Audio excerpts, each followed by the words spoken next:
Okay, saya belum share lagi. Tunggu.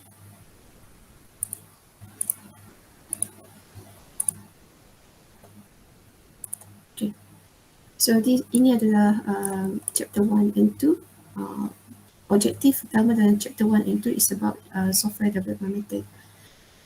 Kalau lihat dalam CD, dalam lecture plan yang telah diberikan kepada kamu boleh tengok dekat author.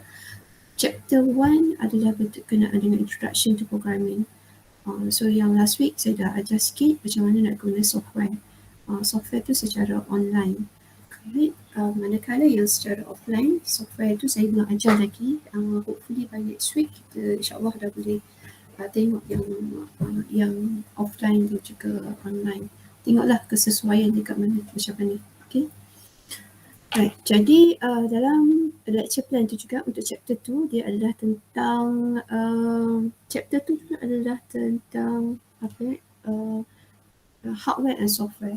So hardware and software ni simple sangat. Jadi saya tak bercadang untuk cerita tu selama 1 jam. Jadi saya combinekan teruslah dalam slide yang ni.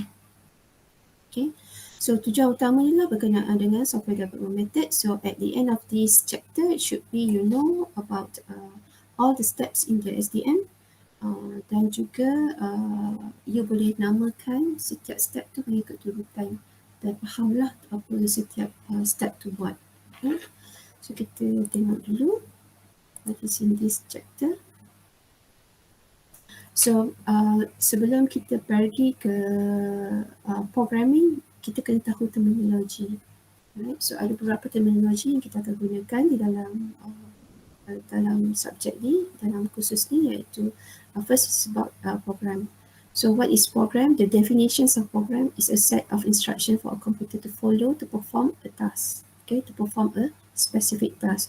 For example, dekat dalam contoh ni, this is the a set of instruction. Kalau you lihat kat sini, ini adalah instruction yang digunakan lah untuk komputer ni melaksanakan sesuatu tugas. Right? So another terminology is software. What does it mean by the software? What is the definition for the software? So software is a collection of computer programs or instructions or data used or stored, okay, by a computer. So in this course, we have two types of software. First, the online software, and the second is the offline software. The online software yang seperti mana saya beritahu dalam link hari tu lah, saya bagi you dua link kan. Satu yang tentang sh.cpp, satu lagi tentang online DB. Right? So another software yang offline kita akan gunakan dalam ni adalah code blocks. Okay. Kalau dekat engineering faculty, kita gunakan yang ni, Visual Studio. Yang ni is a license one yang kita ada dekat dalam Akmal. Tapi sebab kita sekarang dalam secara online, so maknanya kita tak boleh provide the user kepada student yang license. So kita bagi yang free license lah, which is a code block. Right. Untuk membolehkan software itu berfungsi, dia mesti ada hardware. Okay, dia mesti ada mesin-mesin dia yang membolehkan dia berfungsi. So in our case, kita perlukan laptop ataupun kita punya PC untuk membolehkan kita buat programming. Alright. So what is a hardware? Hardware is actually machines that make up a computer installation. Right. So kat sini lah you installkan you punya input device, output device, you punya software, you punya operating system dan apa sajalah yang diperlukan. Tapi dalam kes kita punya subjek ni, kita perlukan hardware, komputer, you punya input device. For example, your input device adalah you punya mouse, you punya keyboard. Itu yang paling simple lah. Right? Macam saya, untuk saya bagi lecture dekat you, saya gunakan another device untuk membolehkan saya buat lecture. Input device lah. For example, in this case, saya gunakan kamera, saya gunakan drawing tablet untuk membolehkan saya menulis. Okay. Perlukan juga output device. Output device dalam kes kita semua perlukan monitor. Monitor lah. Kalau siapa yang online melalui handphone pun boleh So what is the input device for the handphone? Is the keypad tu lah, keypad dia yang ada, right? Dan dia ada mic untuk sebagai input device dia. Dia punya output device dia adalah screen tu lah dan juga speaker, right? So untuk programming, you boleh buat programming juga dalam you punya smartphone dengan runkan dia dekat online compiler lah. Macam last week, semalam one of my students, ex-students lah, dia dah graduate, so dia semalam interview. Dia nak jadi, dia interview for the positions of system engineer. So dalam question dia tu, dia kena buat coding. Jadi dia dah belajar guna online compiler, tak ada masalah. Dia buat the coding dekat dia punya phone dan dia runkan dekat phone dia dan tulis jawapan tu dekat dia punya ni. I'm not sure lah itu dia benarkan ke tak, tapi dia berjaya lah buat jawab soalan-soalan yang diberikan. Ada five questions untuk buat coding. Okay. So another terminology is computer programming. So in this computer programming is actually a process of designing and building an executable computer program to accomplish a specific computing result or to perform a specific task. Okay. So that process that professionals use to write code that instruct how a computer application or software program performs. Okay, a person who writes the code is called programmer. Okay, so this code is written using a programming language. It has a set of commands, instructions, and other syntax used for instructing computer to perform specific tasks. Okay, so kalau melihat kat sini, ada beberapa terminologi. Terminologi dia adalah what is computer programming, person yang buat, orang yang membuat kod tu dipanggil programmer.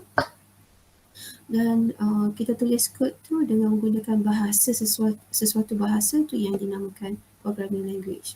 So dalam kes kita ni, kita gunakan C++ ataupun C, yang C++ ataupun C adalah programming language. Okay, programming language. Manakala orang yang tulis kod adalah programmer, right? So sebenarnya bila you pergi ke suatu company, tak semestinya jawatan tu dinamakan programmer. It can be system analyst, system engineer, macam tu lah. Tapi tengok dia level mana. Kalau programmer ni, dia biasanya dia akan buat program sahaja berdasarkan design yang diberikan oleh sistem designer lah. Okay, dia ada ni lah, ada level-level dia untuk bahagian programming ni. Tapi mereka yang buat code tu adalah programmer. Mereka yang design the code itu adalah designer dia. So dalam you buat code tu biasanya ada team, ada kumpulan dia, ada satu pasukan. Satu pasukan tu terdiri daripada orang yang design, terdiri daripada orang yang menulis code. Jadi design tu adalah biasanya akan melibatkan, kalau dalam SDM, Software Development Method, kita ada first step sampai third step. So ini mungkin orang yang berbeza yang buat design. Lepas tu design yang dia buat tu akan diserahkan kepada orang yang menulis kod. So orang yang menulis kod tu akan melaksanakan step nombor 4, 5 dan 6. Okay, step nombor 4, 5 dan 6. Dan kemungkinan designer tu akan involve dalam kesemua step. Biasanya itu adalah melibatkan project manager. Okay. Jadi this is the history of C++. Siapa yang tulis, ini adalah orang ni lah. So you boleh baca seterusnya. Asalnya C++ ni datang daripada C. Sebab tu kalau kita belajar C, tak ada masalah untuk kita switch, untuk kita go further to C++. Tak ada masalah. C++ nak pergi ke C pun tak ada masalah, sebabnya dia adalah konsep yang sama, konsep buat pengaturcaraan tu adalah sama, cuma sintaks dia berbeza. Okay. Alright. So this is a simple view of running a C++ program. Okay. So you need a computer that installed with the software. Okay. Dalam kelas kita ni kita gunakan code blocks if you are using standalone compiler. Ataupun you boleh guna online lah. right? Your online compiler. So this computer, this software, dia tak boleh run sendirian. Dia mesti ada benda yang disupplykan kepada dia, iaitu dalam kes ni kita perlukan program. So bila kita kata program ni adalah source code. Source code lah maksudnya yang mengandungi kod. Okay, file yang mengandungi kod. Untuk CPP, extension untuk C++ programming language, dia punya extension of file is .cpp. Okay, kalau untuk C, dia punya extension file ataupun kalau kita simpan, kita save as tu kan, dia punya extension file tu adalah .c. Itu untuk C. Kalau untuk C++, .cpp. Alright. So kod tu, file yang mengandungi kod, you bawa masuk ke dalam software. So bila you run, kadang-kadang dia perlukan data. Tak run pun dia kadang-kadang perlukan data. So bila dia dah ada tu semua, barulah dia boleh hasilkan output. Alright. So data ni, hopefully you tahu apa beza di antara data dan juga informasi. Data versus information. Okay, hopefully you know the definitions of data and the definitions of information. So this is how you compile and running a C++ program. This is the flow. Okay, so this is the flow. So where you need a source file, in the source file in C++, so kita guna C++. Then after you write the code in the source file, then to execute the code, so you need a compiler. Okay, so compiler ni tugas dia adalah untuk translate high level language. Dalam kes kita, high level language kita adalah C++. Okay, so high level language into a machine language, right? So dia akan convertkan high level language which is in C++ into a machine language.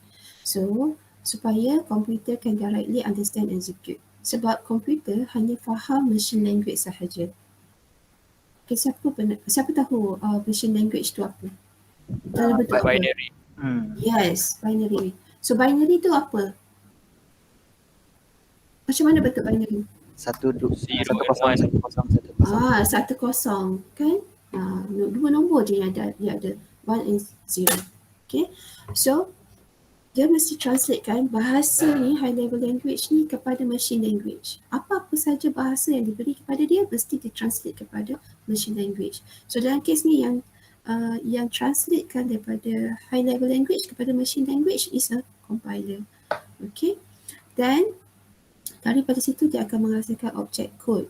Okay, object code for C++ program. Okay, so object code for C++ program ni sebelum dia jadi executable file, dia mesti diberi kepada linker. Okay, so linker dia pula apa tugas dia? Dia akan combinekan object code, okay, object code yang dalam C++ program tu dengan object code daripada routine.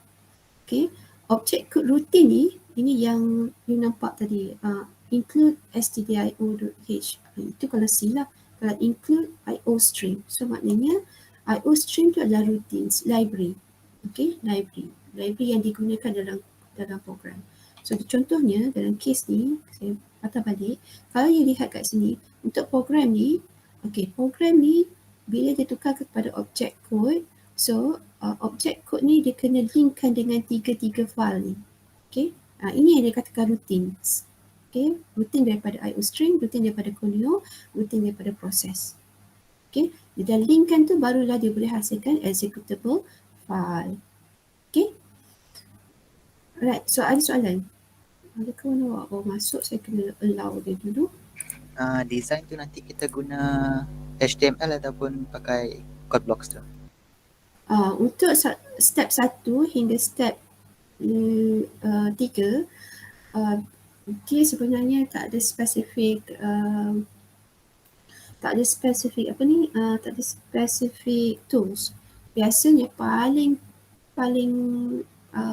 mudah ialah gunakan pen dan juga kertas, paper and pen. Itu paling mudah.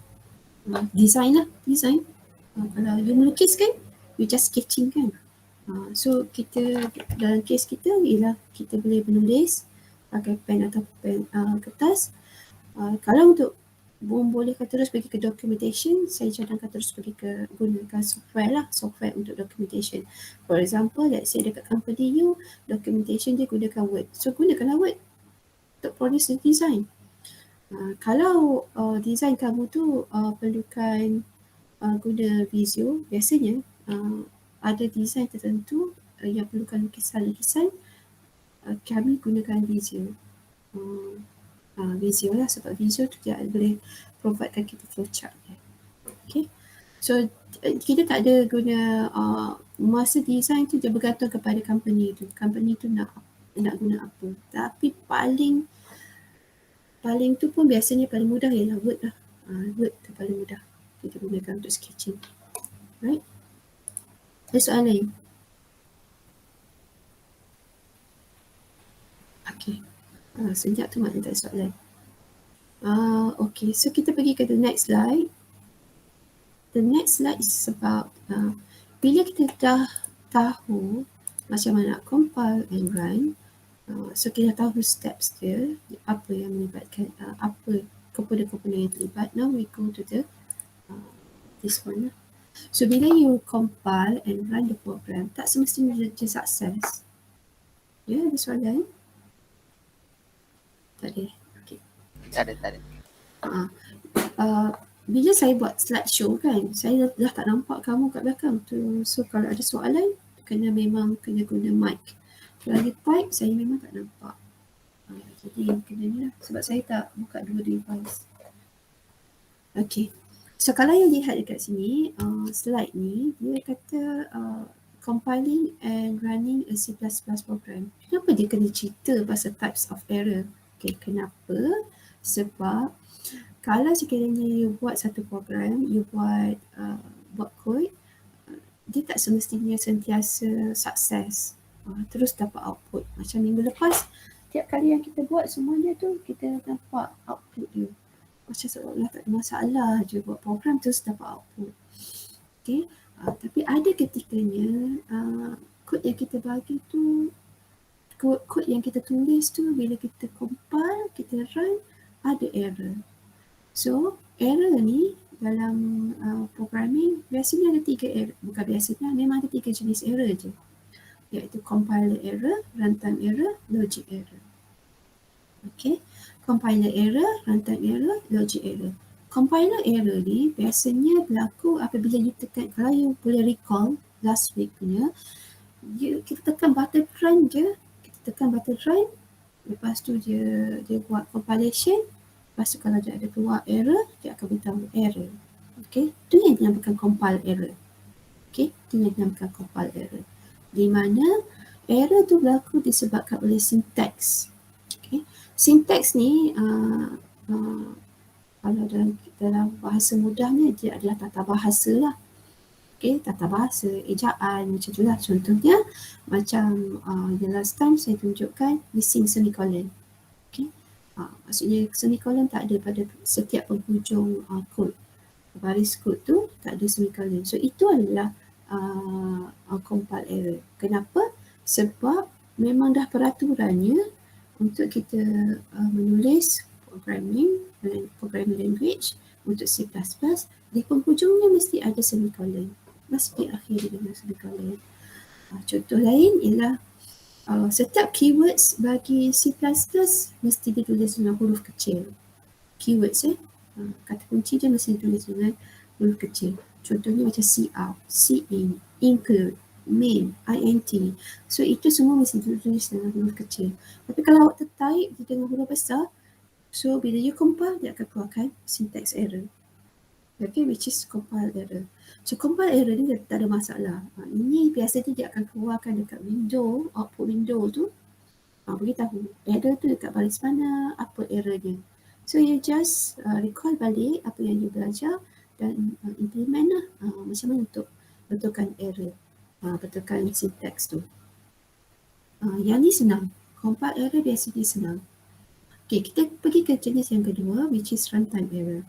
Runtime error ni berlaku apabila contohnya you dah run, dia tak ada error, maksudnya dia tak ada tulis perkataan error pun kat situ, tapi dekat output tu dia punya running, contohnya perkataan hello tu, hello world tu, dia akan keluar berulang-ulang kali, tak berhenti-henti.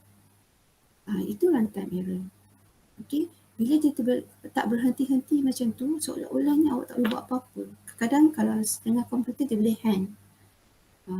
So ini yang bila dia jadi macam tu, memang tak ada cara lain lah, you kena terminate the program. Okay, kadang-kadang program tu tak terminated, tapi dia produce incorrect result. For example, contohnya, katakanlah you kata hasil bahagi 2 nombor. Lepas tu you tak perasan pembawah tu nilai dia kosong. Komputer tak boleh bahagikan dengan nilai kosong. So dia akan keluarkan result, tapi result dia tu pelik. So bila pelik tu maknanya ada berlaku runtime error. Okay. So runtime error ni tak ada masalah. Ini kena tengok balik, pergi patah balik ke step nombor 3 ataupun nombor 4 dalam STM tu untuk kita baiki. Tak ada masalah. Yang ni compile error paling senang. Runtime error dia a little bit difficult. Paling susah adalah logic error.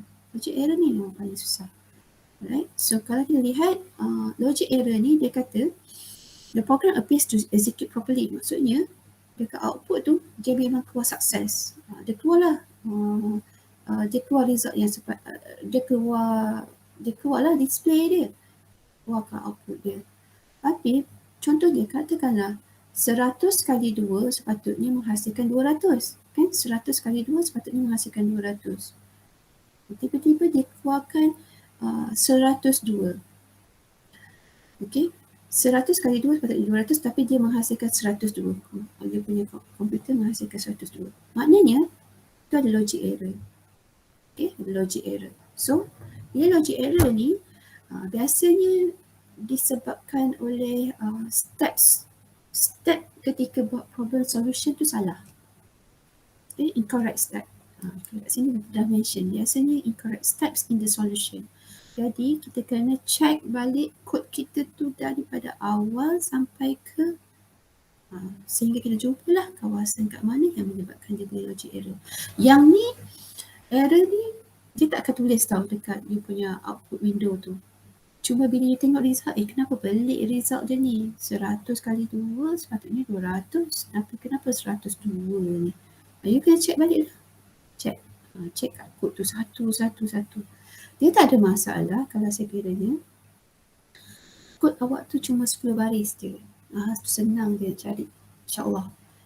Tapi kalau dalam dunia sebenar kita buat coding, dia tak melibatkan sistem yang kecil, dia melibatkan sistem yang besar. So you boleh imagine sistem yang kecil je kadang-kadang hanya perlukan 10 baris, kadang-kadang lebih daripada 10 baris, 20 baris coding, apatah lagi kalau sistem yang besar.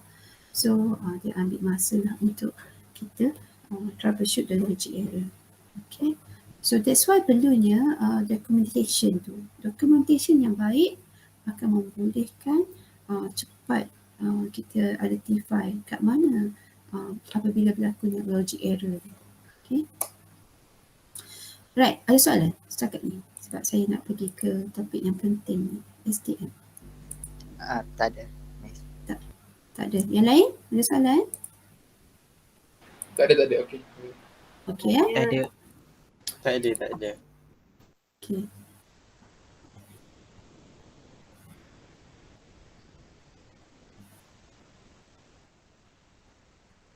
Okey, semua dah masuk.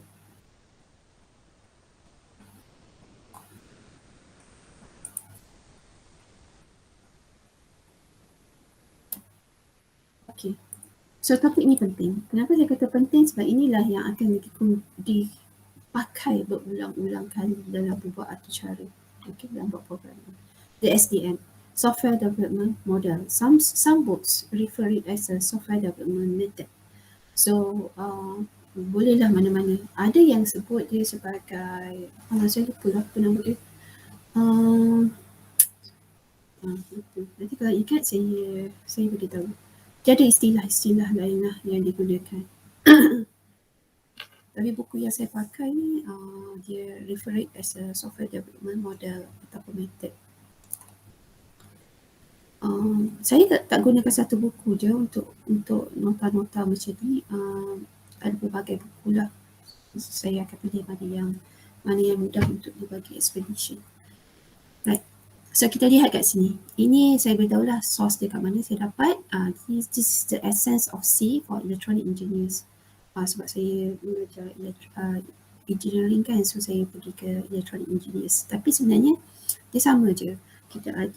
Kita ajar student engineers electronic engineering ke mechanical ke ataupun yang bukan engineering ni ataupun ni dia sama je steps dia. Tak jauh beza pun. In STM there are 6 steps. Okay, ini kena ingat sequence dia. Sebab lepas buat satu ni, step yang pertama, kita akan pergi ke step yang kedua. Step yang kedua, ketiga, keempat, kelima dan keenam.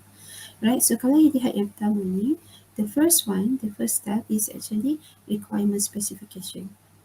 Okay, so after you perform the requirement specification, then we go to the next step, which is data analysis. Then after the data analysis, we go to the design. Right, so after the design, then we go to the implementation. After the implementation, then we go to the testing and verification, and finally the documentation and maintenance. Alright. So kalau you lihat kat sini ada 6. So saya kata tanpa menggunakan software lah kat sini. Mana saya punya pen? Sekejap. Saya pakai pen. Ni. Alright. So 1, 2, 3 ini biasanya kita boleh pakai apa-apa software. Ni yang saya katakan. Maksudnya 1, 2, 3 ni you boleh guna apa-apa software, you boleh guna Word, you boleh guna boleh pen and paper. Okay. You boleh guna biasanya saya untuk design biasanya saya akan guna Word yang dekat bahagian grafik ataupun saya boleh guna dekat sini dekat PowerPoint sebab dia ada drawing tools dia ataupun sebenarnya paling mudah biasanya saya guna Visio. So saya guna Visio lah sebab dalam Visio tu dia ada untuk electronic design juga. So biasanya yang saya guna lah. Tapi paling mudah bisa sebab kita guna Words, so mungkin boleh guna Words lah untuk kita punya design. So yang ni kalau untuk sketching kita bolehlah guna pen and paper. Okay, pen and paper. Itu untuk sketching. Kadang dapat idea kan. Oh, ini nak buat sistem ni kita perlukan card. Card ni mesti touch dekat some device untuk ni. Then kemudiannya dia akan proses. Lepas proses ni dia akan keluar apa? Keluarkan display dekat monitor. Then ada tak device lain? Saya perlukan palang. So palang tu pun sebagai output. Jadi you boleh sketching dulu. Sketching sebelum you finalize the design. Sebelum you finalize the design. So after you perform the design, dah agak-agak dah finalize you punya design, then barulah kita boleh pergi ke implementation. So implementation ni biasanya yang ni kita perlukan software tertentu lah. Yang ni yang saya kata tadi, kita guna C++ software lah dalam kes ni. Okay. Dan testing and verification ni biasanya kita buat dekat sini juga, dekat software yang kita guna ni. Documentation and maintenance, biasanya untuk kelas ni kita tak ada maintenance. Sebab maintenance ni kalau sistem tu terus digunakan sepanjang masa. Dalam kes ni tak perlulah ada maintenance, kita hanya perlukan documentation. So nanti kita tengok apa documentation yang kita perlu buat. Biasanya saya fokus dekat documentation dalam program, bukan documentation untuk menghasilkan user manual, tidak. Yang saya fokuskan ialah yang dalam program, bukannya yang user manual. User manual tu adalah another documentation yang biasanya kita akan buat lepas kita releasekan kita punya produk. Macam you beli phone kan, you beli komputer, biasanya dia ada zaman-zaman dulu dia ada user manual yang dia bagi dalam bentuk hard copy. Sekarang ni je dia bagi you punya user manual tu semua dekat online. Jadi memang kita kena ada documentation documentation user manual tu adalah untuk menggunakan produk tu, tapi untuk sebagai programmer dalam tim yang membuat program tu, dia perlukan documentation di dalam program. So itu yang saya nak fokus. Okay. So kita tahu dulu apa dalam step ni. Step yang pertama ni dia kata requirement specification. Okay, dalam step requirement specification, so apa yang first step yang you kena buat ialah you kena faham. You kena faham yang you kena perhalusi apa masalahnya ni. Apa masalah yang diselesaikan. Okay, apa customer nak suruh kita buat. Okay, so pertama ni mesti faham dan perhalusi apa sebenarnya yang program tu yang kita nak kena selesaikan. Okay, yang kita kena buat. Contohnya, let's say, sebelum ni kita tak ada sistem dekat highway kan, untuk orang keluar masuk untuk tol. Tak ada. So, jadi dia kata kita nak buat untuk sistem untuk tu. Jadi dia kemaklah dengan satu sistem ni, you dapat Touch 'n Go punya sistem. Okay. So dia mesti datang daripada customer. Apa masalah? Dia biasanya akan beritahu apa masalah dia. Ceritalah secara general. Jadi you yang dengar cerita dia ni, you akan fahamkan dan you kena perhalusi apa masalah dia. So daripada masalah dia tu, kemudian you dah mulalah buat solution. You kena dah mula reka-reka apakah you boleh pertimbangkan apakah solution yang you nak bagi. So ketika solution you nak bagi ni, you perlukan buat data analysis. Okay, you kena buat analisis. Sambut cerita pasal analisis sahaja, dia tak sebut pasal data analysis. Tapi saya fokus kepada data analysis lah. Kenapa? Sebab yang kita nak tengok ialah apa input dia, apa input yang diperlukan oleh sistem tu untuk dia berfungsi, apa output yang akan dikeluarkan oleh sistem tu untuk dilihat oleh user. Ada tak sebarang proses yang berlaku? Contohnya matematik, formula ke? Ada tak sebarang constraint ataupun limitation? Contohnya, kalau orang ni dia bagi duit besar, adalah sepatutnya jumlah total adalah RM50 tapi dia bagi 100. Jadi ada tak limitation kat situ? Okey, mungkin dia kata kita sediakanlah untuk pulangkan baki dia. Jadi dia akan ada melibatkan constraint, dia akan ada melibatkan mathematical formulation. Contoh lain constraint ni, contohnya macam katakanlah hasil bahagi tadi kan, untuk melaksanakan operasi bahagi, you kata pemboleh ubah pembahagi yang bawah tu mesti nilai dia lebih besar daripada kosong. Okay, mesti adalah nombor positif dan nombor positif mestilah besar daripada kosong untuk membolehkan dia buat kiraan. So you tak ada constraint kat situ. You kata constraint dia, okay, untuk hasil bahagi nombor nombor yang kat bawah tu katalah X mestilah lebih besar daripada kosong. Okay, lebih besar daripada kosong in order dia buat calculation. Okay, untuk membolehkan dia buat proses. So ikanlah you identify lah apa dia punya limitation, apa proses dia, apa input yang diperlukan oleh program, okay, apa yang akan dihasilkan oleh sistem tersebut, program yang kamu buat tu. Lepas you dah dapat bayangan tu, biasanya you dah mulalah buat design.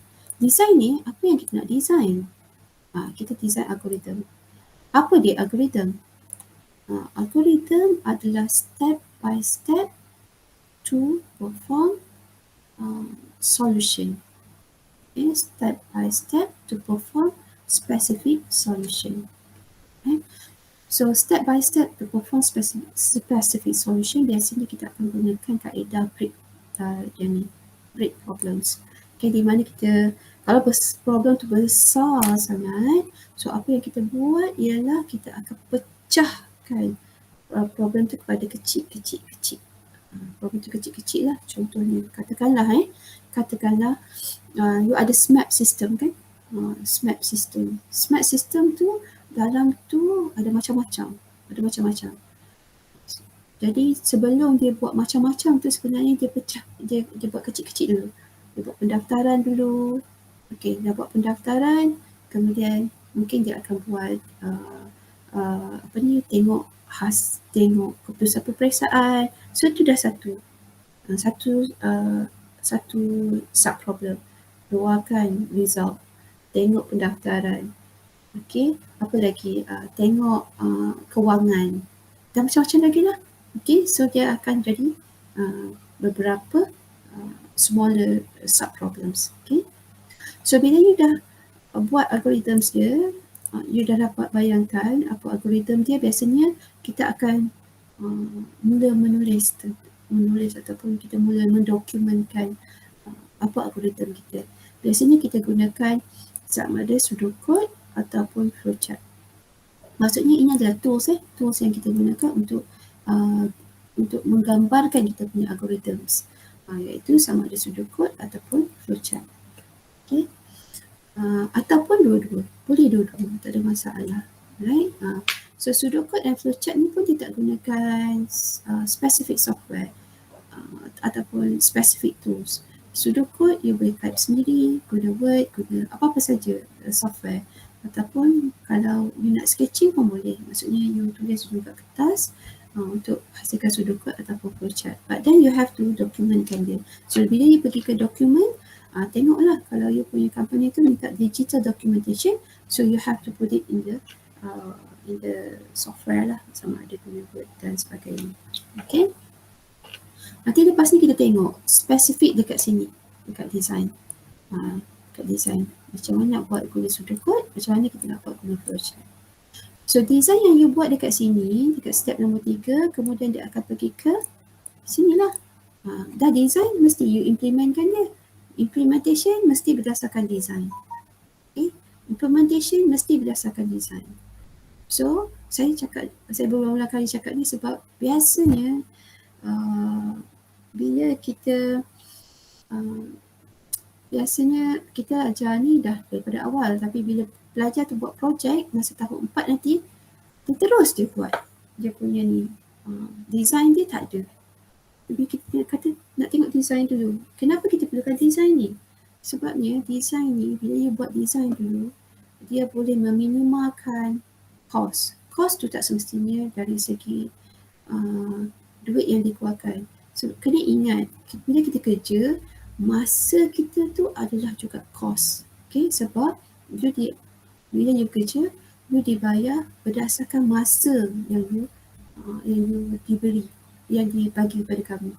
Okay, so kalau jadi design tu kena ada adalah untuk meminimalkan failure rate lah, kita sebut apa ni, kadar kegagalan. Okay, so dengan design tu kita boleh patah balik. Okay, kalau ada implementation tu kita salah, so kita boleh tengok balik design kita ada silap tak, ataupun bila you dah expert, bila orang bagi design tu, awak dah tahu dah ini dekat bahagian ni mungkin ada masalah, jadi minta dia tengok kat bahagian ni sebelum dia terus buat.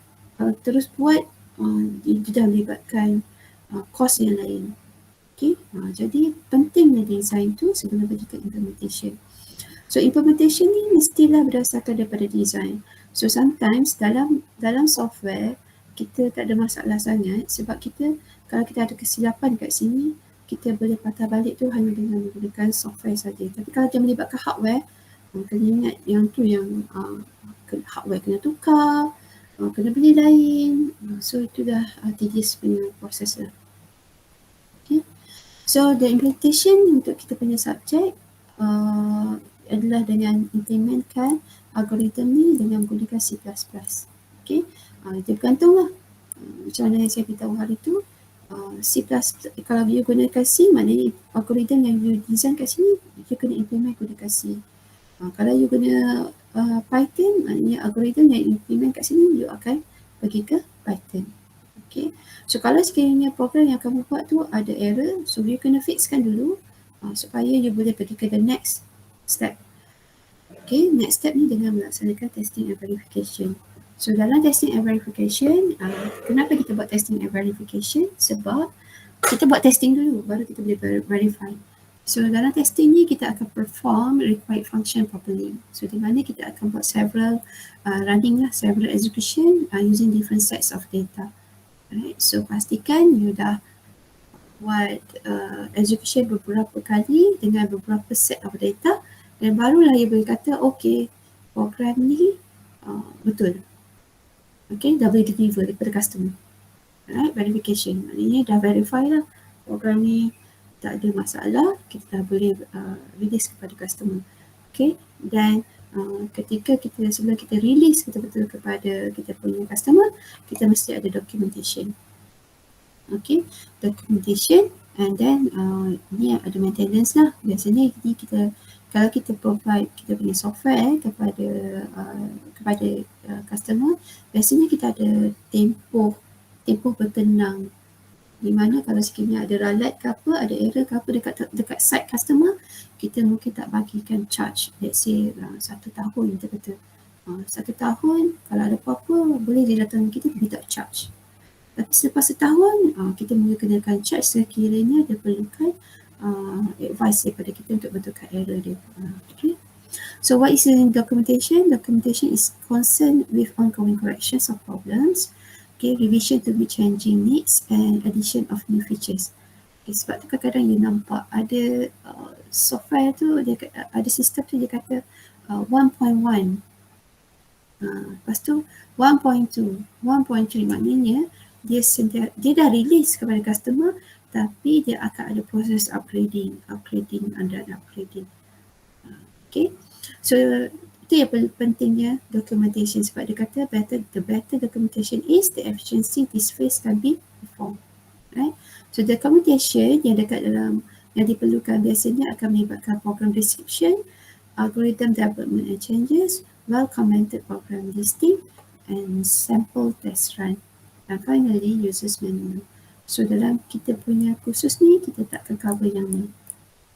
Okay, sebab user manual ni you dah biasa tengok. So kita akan tengok yang 4 ni. Okay. Alright, ada soalan?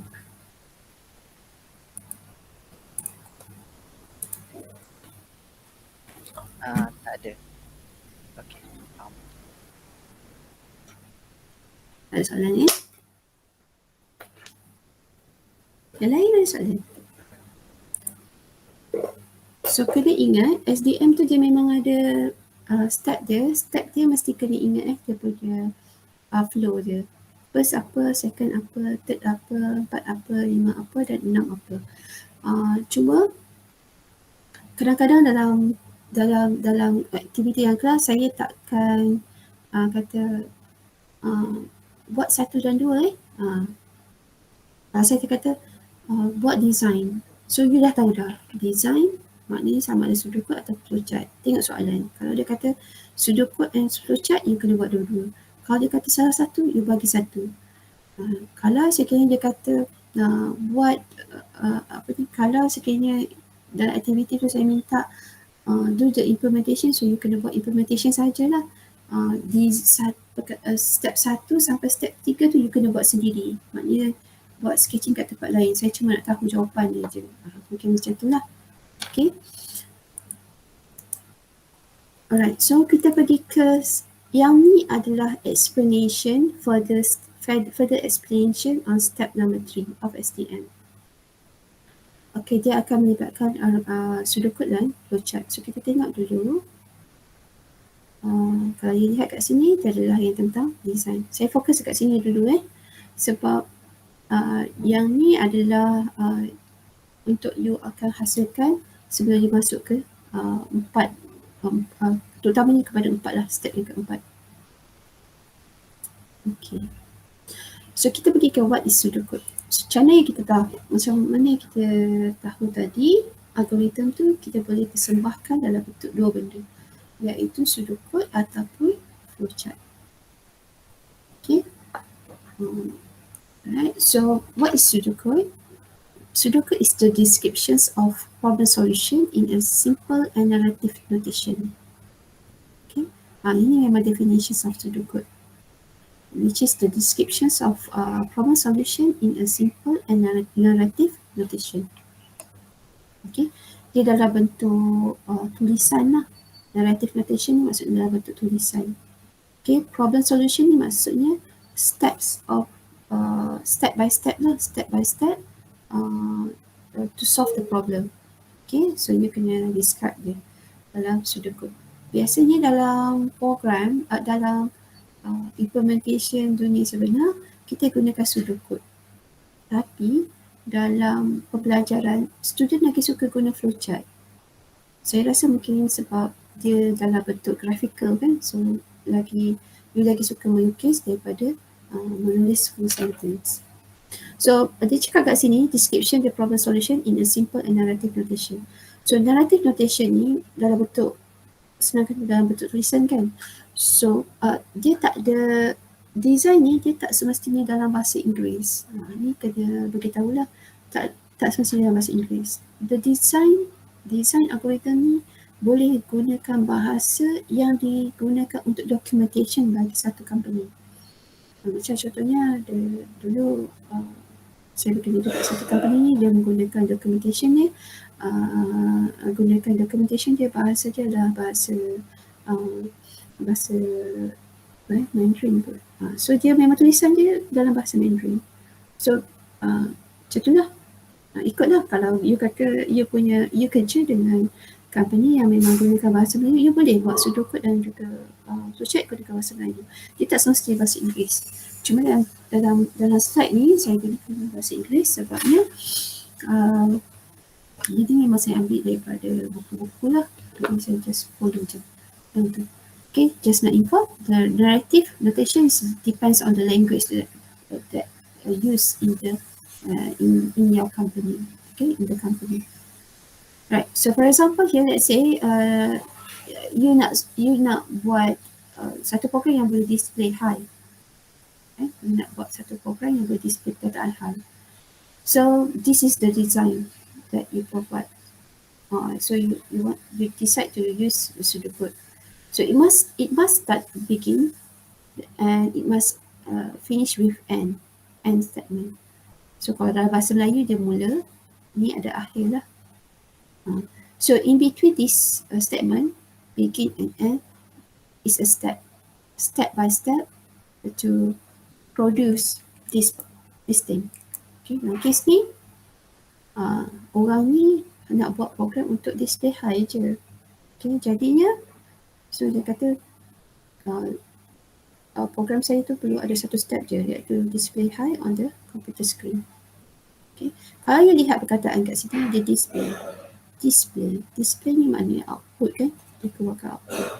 Jadi kita boleh imagine, kalau kita patah balik ke step nombor 2, which is data analysis, dia ada output, dia tak ada input. There is no input for this case study.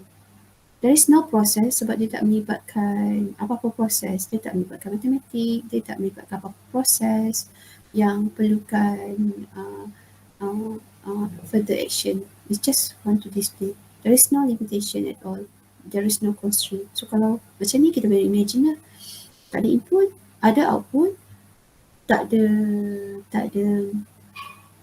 ada proses dan tak ada constraint. Okay. So this is how the pseudocode is written. So kalau dilihat kat sini, dia memang narrative notation. Okay. So what is the flowchart? Flowchart is actually graphical technical for design and presentation. So this is alternative to pseudocode. Okay. Kalau tak nak buat pseudocode, nak buat flowchart pun boleh. Tapi flowchart ni dia ada graphical notation je lah. Dia ada simbol-simbol itu untuk menggambarkan sekarang ni apa bendanya. Okay. Contohnya ini adalah ini bukan contoh ini memang adalah simbol dan juga description lah. Kat sini simbol terminal which indicates dua perkara. Kalau you guna simbol ni, dia memberitahu dua perkara, sama ada begin ataupun end. Jadi untuk tahu ini begin ke end, so you mesti letak perkataan dekat dalam ni. Okay, you mesti letak perkataan dekat sini. So let's say ini adalah begin, so you tulis kat sini begin. Okay, macam tu. So kalau dia adalah melambangkan input ataupun output, so inilah simbol dia. Okay, simbol input output. Contohnya, katalah insert your password. Nampak ni, keyword dia insert, keyword dia read, keyword dia get. Okay, so ini adalah melambangkan input. Manakala output, biasanya dia akan beritahu macam ni, print ataupun display. Okay. Let's say ini you nak menggambarkan you nak beritahu inilah output. Jadi jangan letak simbol macam ni je, lepas tu letak current GPA. Macam tu kan. Jangan letak macam tu je. Sebab you kata, bila you kata current GPA, ini input ke output, kita tak tahu adakah ini kena insert ataupun ini kena output. So you kena beritahu kat sini. You kata print current GPA.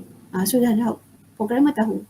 Ini bila tahu pasal you tulis print GPA, so dia akan buatkan kod untuk produce the output.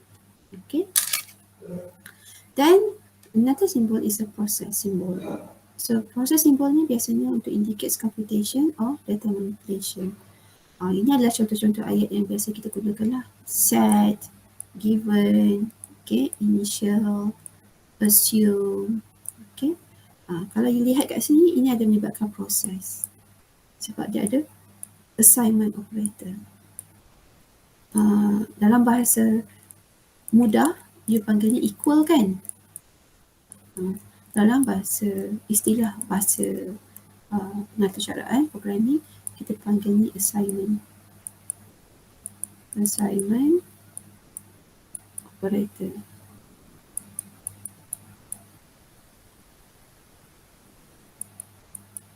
Okay.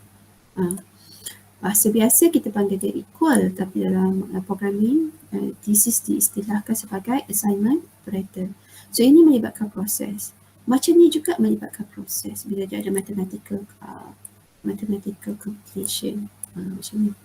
Okay, ataupun you kata sin theta plus tan theta, katalah macam tu.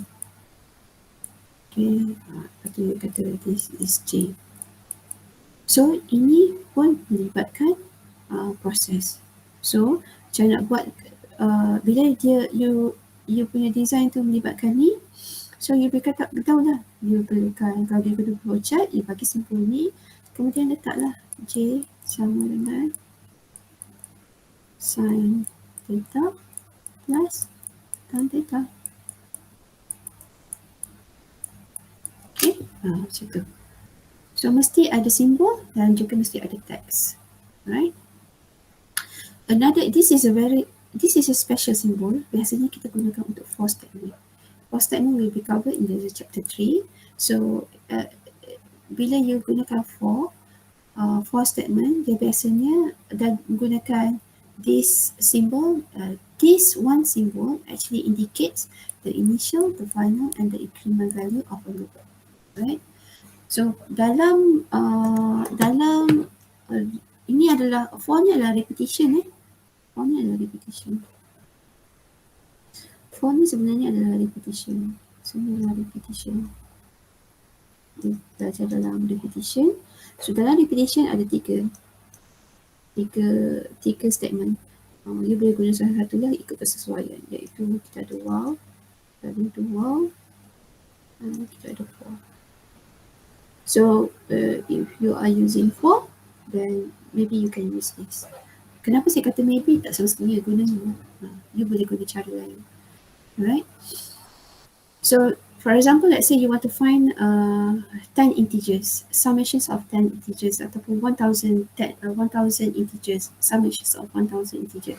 So you can use this symbol to indicate to perform the computations of summations of 1000 integers, where it gives you ideas, it gives the programmer ideas that the program will iterate for, dalam case ni for 10 times. The initial value is start with 0 ataupun 1.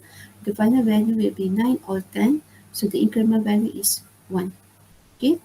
Ini nanti kita belajar lebih lanjut dalam chapter 3. So another symbol is actually decision symbol. So decision symbol ni biasanya kita kata ni bentuk diamond lah. So ini pun cerita dalam chapter 3 lah. Okay. For example, dalam case ni dia bagi example, to turn on the LED, the LDR reading is 0. Okay. So kalau you lihat kat sini, dia kata kat sini untuk turn on the LED, the LDR reading is 0. So maksudnya ini keputusan yang nak dibuat. Okay, ini benda yang nak dibuat. Keputusan ni nak dibuat berdasarkan apa? LDR reading is 0. So ini adalah syarat dia. Okay. Jadi dengan berdasarkan contoh ni, macam mana kita nak gunakan decision symbol? This decision symbol. So dalam kes ni, you kena ingat decision symbol. Okay, decision symbol macam ni. Dia ada one flow in, two flow out. Okay. Satu decision symbol ni hanya boleh ada one flow in, two flow out. Okay. One flow in tu adalah maksudnya dia mesti datang daripada sebelum ni lah. Sebelum ni kita tak tahu apa benda. Ada two flow out. Two flow out ni adalah untuk menunjukkan keputusan.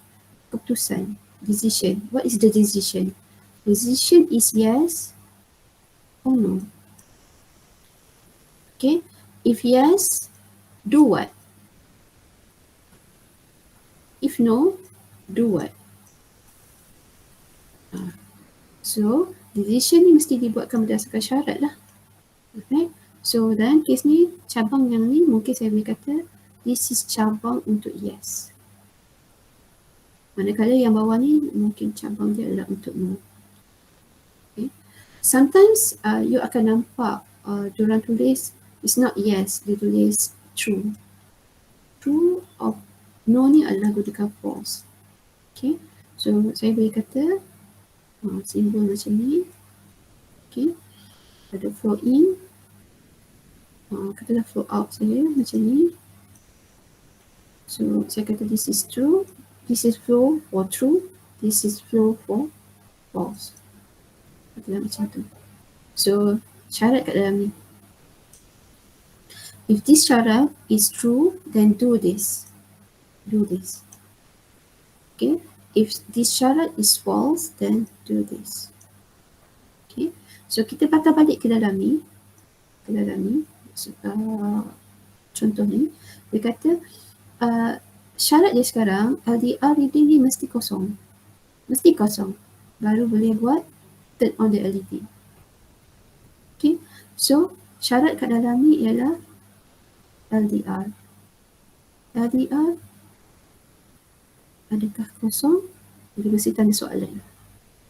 LDR adakah kosong? Maksudnya, tanda soalan lah. Jika ya, then dia kata turn on the LED. So, saya boleh kata LED on. Lepas dia buat LED on, dia buat apa? Ini kita tak tahu sebab full statement dia tak ada. Jadi kita boleh buat flow ke luar sini. Okay. So dia tak ada juga statement untuk mengatakan apa akan jadi kalau sekiranya syarat ni adalah false. So kita boleh buat macam ni. Alright, maksudnya no seolah-olah macam tak ada buat apa-apa. Okay. So yang pentingnya yang nak di-highlight kat sini ialah dalam decision symbol ni ada one flow in, two flow out. Okay. Two flow out maknanya satu flow out ni adalah untuk menggambarkan yes or false, yes or true. Manakala untuk yang satu lagi flow out ni adalah untuk cabang no ataupun false. Okay. Selepas cabang tu kita beritahu apa keputusan yang nak dibuat dekat situ. Okay. Dalam ni mestilah syarat dia. Right? So, bagi melengkapkan flowchart, dia mesti ada arrow. Arrow ni adalah untuk menunjukkan flow. Okay. So, jangan buat, ni yang tak nak lah. Yang tak nak ialah jangan buat macam ni. Let's say you buat macam ni, you buat macam ni. Ini kita tak kata arrow. Ini adalah line. Line ni, bila you buat macam ni, kita tak nampak flow dia. Mana satu flow in, mana satu flow out. Tak nampak. So, bila tak nampak ni salah lah. Sedang kata dia tak membantu programmer untuk buat program. Okay. So, katakanlah you punya project, you punya coding tu, you punya design tu terlalu panjang. Terlalu panjang lah. Let's say, ialah terlalu panjang. Okay, katakanlah you ada A4 pages dan A4. Ini satu muka surat. Okay, lepas tu you ada satu Dan dia perlu disambung ke sini. One page, ni second page adalah macam tu. So you dah buat design kat sini. Apa tak aku lukis gambar orang ni. Alah, katalah you buat design macam ni. Okay. Kalau design ni you nak sambung dekat sini, dekat satu page yang sama, you gunakan simbol macam ni, simbol bulat ni lah. Sebab tu saya suka lukis yang tadi tu guna simbol bulat macam ni, menunjukkan dia ada dalam page yang sama. Okay, so saya buat dah macam ni. Okay. Right, so biasanya ni kita kena letak indicator. Let's say ini adalah continuation daripada A.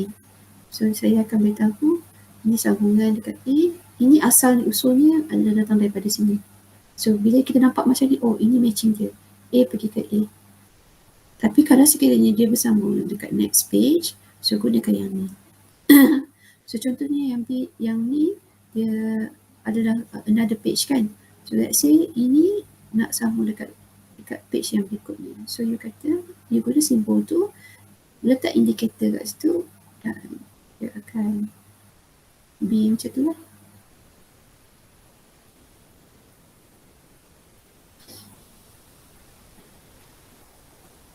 Kali N. Okay.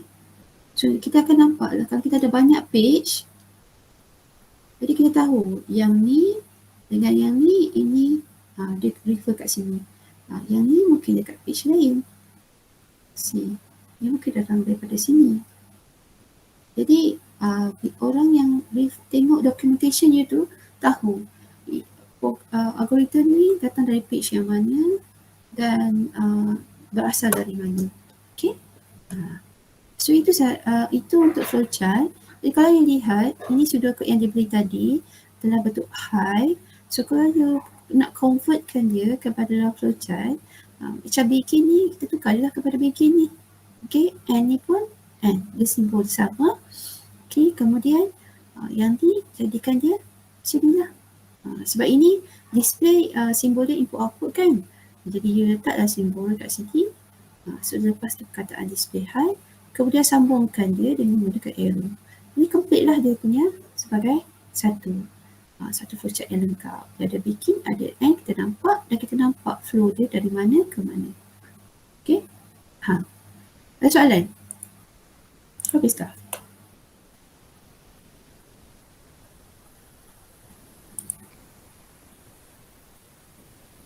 Ada soalan? Tak ada. Okay. Tak ada. Antara pseudo chart tu ataupun flowchart tu, mana satu yang lebih senang? Antara pseudocode dengan flowchart. Macam tu kan? Antara pseudocode dengan flowchart, mana lagi senang? Soalan ni subjektif tau. Siapa yang tanya Saya Muhammad Nur Akmal. Okay, Akmal.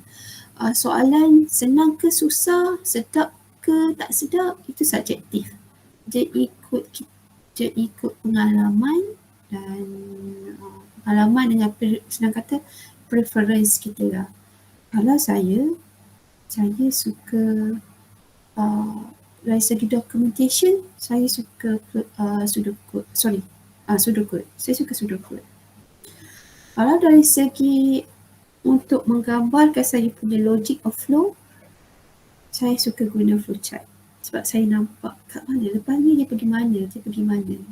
Kita nampak flow dia. Okay. Kalau dari segi documentation nak bagi kepada user ataupun ni, biasanya saya akan bagi dalam bentuk pseudocode lah. Sebab pseudocode paling senang kalau sekiranya saya buat dalam bentuk, contohnya saya buat program kat sini.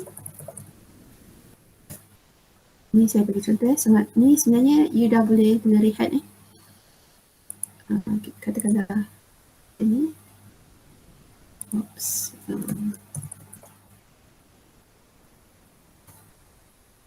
Sambil lihat, you boleh tengok ni. Okay, contohnya, katalah saya nak buat hasil tambah 2 nombor. Dan hasil tambah 2 nombor tu, saya nak buat dalam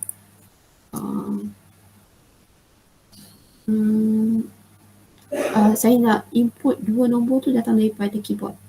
Okay, so saya boleh kata okay, saya nak dia user masukkan nombor dulu, nombor yang pertama, nombor integer. Sebab saya nak buat program untuk nombor bulat, jadi saya kena beritahu nombor integer ataupun nombor bulat lah. Orang awam biasanya tak apa faham integer tu apa, jadi kita kena guna bahasa layman. Okay, nombor bulat yang pertama katalah macam tu. Okay, lepas tu oleh kerana saya nak dapatkan daripada input daripada user untuk nombor yang pertama, so saya adalah arahan CA nombor 1, dan saya nak user masukkan juga nombor bulat yang kedua. Okay. So kemudian yang ni akan dimasukkan oleh user.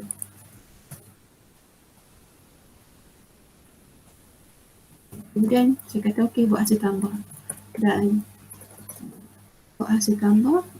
So katalah hasil tambah sama dengan nombor 1 campur nombor 2. Okey, kemudian saya kata okey, dah buat tu display lah hasil tambah. Okey, hasil tambah nombor 1 dan nombor 2 adalah HD. Dah macam ni. Okay. So habis lah. So kata bila kita gunakan ini dan ini, ada user kena masukkan nilai. So saya kena buat declaration. Oleh kerana this is nombor bulat, so saya kata this is integer. So nombor 1 saya nak initialkan dia sebagai kosong, dan nombor 2 ini saya nak initialkan kosong. Ini nanti kita pergi lebih lanjut macam mana nak buat ni. Okay, so kita run. So dia kata saya terlupa nak masukkan semicolon.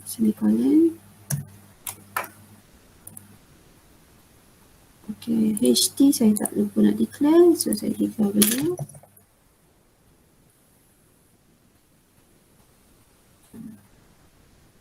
Okay, so katakanlah saya masukkan 15 campur dengan 10, sepatutnya dapat 25. Okay, hasil tambah 15 dan 10 adalah 25. So this is success. Jadi dia dah sukses macam ni, saya kata saya nak dokumentkan dia. So saya dokumentkan dia, saya kena bagi design dia kan. So design dia, saya tahulah design dia start di mana. Jadi saya tahu design dia start daripada sini. Sini. So saya akan masukkanlah design dia.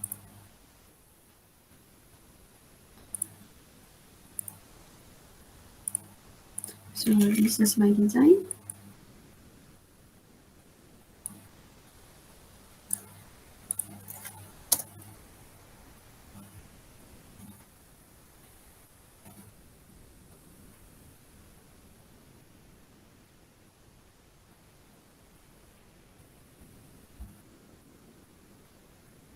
So ini design. Ini saya kata kebanyakan student akan dia buat reverse engineering, which is dia start dengan dia punya coding, lepas tu baru buat design. Untuk small project tak ada masalah, tapi untuk big project no, kena start dengan design dulu. Lagi-lagi kalau sekiranya dia perlukan confirmation daripada your expert, your consultant. Okay, so saya boleh kata this is speaking.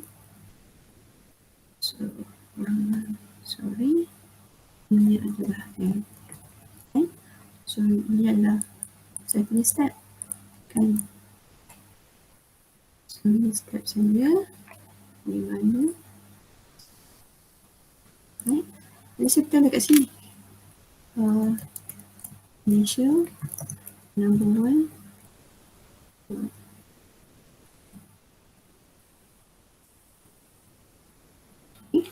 Lepas tu ini adalah arahan untuk prompt.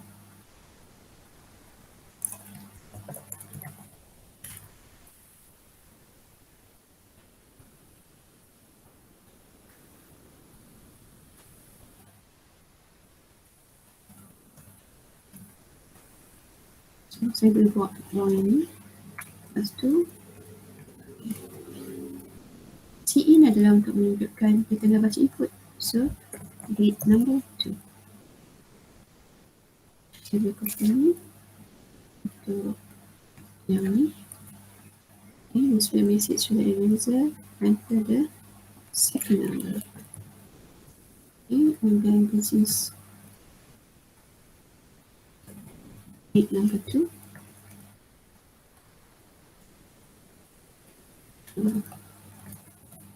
Complete.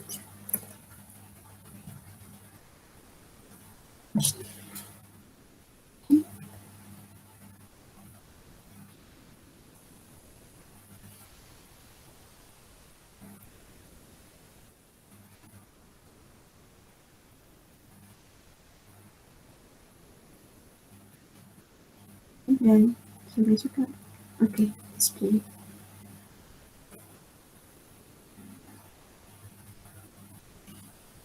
Display number 1, number 2, and history.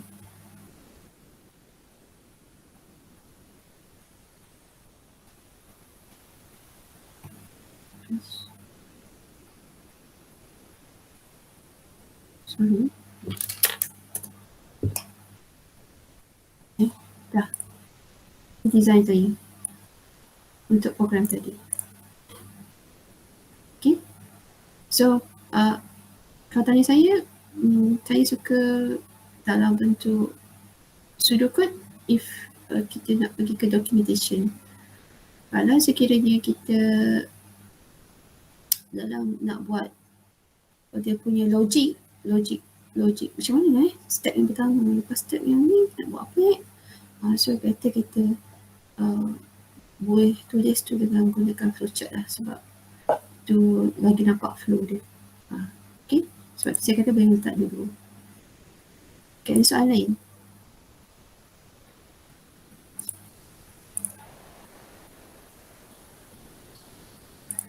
Okay, kalau tak ada, kita lihat sebentar. Sebab 9:30 kot kita lihat. 9:30 kita masuk balik. 9:30 kan. Sekejap 9:45 lah kita masuk balik untuk ini buat rehat dulu dan sebagainya. 9:45 start kita masuk balik untuk practices. So dalam practices tu please standby dengan yang ni. Okay, dengan practice ni. Kat sini ada 23 soalan. So daripada 23 soalan ni kita belajar macam mana kita nak buat step yang pertama hingga step yang ketiga je dulu. Step pertama hingga step yang ketiga saja. Okay, so kita buat. Pastikan you sediakan dengan you punya ni lah, sebab nanti saya akan panggil nama untuk you share lah you punya jawapan. Saya rasa kita hanya mungkin akan sempat discuss sampai yang nombor 10 ni macam salah. Ni saya ambil daripada buku. So yang ni salah. Jadi kita tak buat nombor 10 ni.